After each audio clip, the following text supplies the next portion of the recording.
রাজ্য সরকার তাঁতজাত পণ্য সহ স্থানীয় উৎপাদিত পণ্যের দিকে বিশেষ নজর দিয়েছে। উদ্দেশ্য তাঁতজাত পণ্য সহ স্থানীয় উৎপাদিত পণ্যগুলির উন্নয়ন। বক্তা হস্ত কারুশিল্প মন্ত্রী বিকাশ দেববর্মা। জাতির পিতা মহাত্মা গান্ধী 1905 সালের 7 আগস্ট ইংরেজদের বিরুদ্ধে স্বদেশী আন্দোলন শুরু করেছিলেন। ইতিহাসের এই দিনটিকে স্মরণ রাখার জন্য ভারতের প্রধানমন্ত্রী নরেন্দ্র মোদী 2015 সালের 7 আগস্টকে জাতীয় তাঁত দিবস হিসেবে ঘোষণা করেছেন।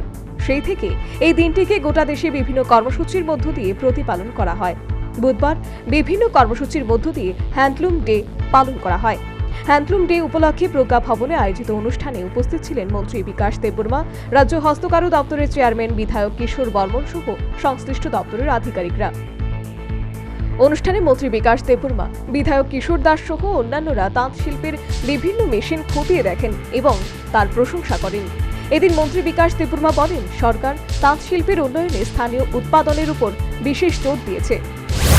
আমাদের লোকাল প্রোডাক্টগুলি আমরা সবাই ইউজ করতে হবে এবং যে ক্লাস্টারগুলি এখন পিছিয়ে গেছে ওদেরকে উন্নত করার জন্য, আপগ্রেড করার জন্য আমি আমার চেয়ারম্যান সাহেবের সঙ্গে আমি মিটিং বসবো।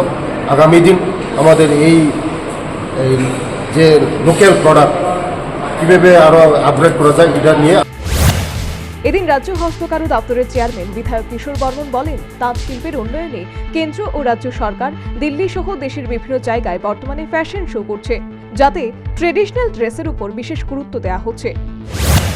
আমাদের 2-3 বছর ধরে ভারত সরকারের এবং রাজ্য সরকারের যৌথ উদ্যোগে এখন সেই একটা আন্তর্জাতিক পর্যায়ে কিন্তু সেটাকে নিয়ে এসছে। গতবারে আমাদের যে পূর্বাশার যে মূল সেন্টার, সেখানেও এই ধরনের উত্তর পূর্বাঞ্চলের যতগুলো আমাদের রাজ্য আছে সেখানে যত ট্রেডিশনাল পোশাক আশাক আছে সেইগুলোকে নিয়েও একটা ফ্যাশন শো হয়েছে।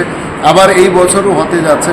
তো সেটাকে আরও মানুষের কাছে গ্রহণযোগ্য করে তোলার জন্য আমাদের সরকার দেশের বিভিন্ন প্রান্তে এক একটা ক্লাস্টার অনুসারে সেগুলো করছেন এবং দিন দিন তার চাহিদা বাড়ছে। বয়নকে ভারতের অন্যতম ঐতিহ্য, সংস্কৃতি এবং গর্ব বলে মনে করা হয়। ভারতের গর্বের পরিপ্রেক্ষিতে তাঁত শিল্প ভারতের স্বাধীনতা সংগ্রামকে বর্ণনা করে এমন একটি প্রধান প্রতীক হিসেবে দাঁড়িয়েছে। সেই একই তাঁত শিল্প এখন ভারতের সমস্যাযুক্ত খাত হিসেবে দাঁড়িয়েছে। ঐতিহ্যকে শক্তিশালী করার জন্য ভারত সরকারের প্রচেষ্টা এবং এইভাবে 7 আগস্ট জাতীয়করণ দিবসের অন্তর্ভুক্তি করা হয়েছে। Bureau report, news vanguard.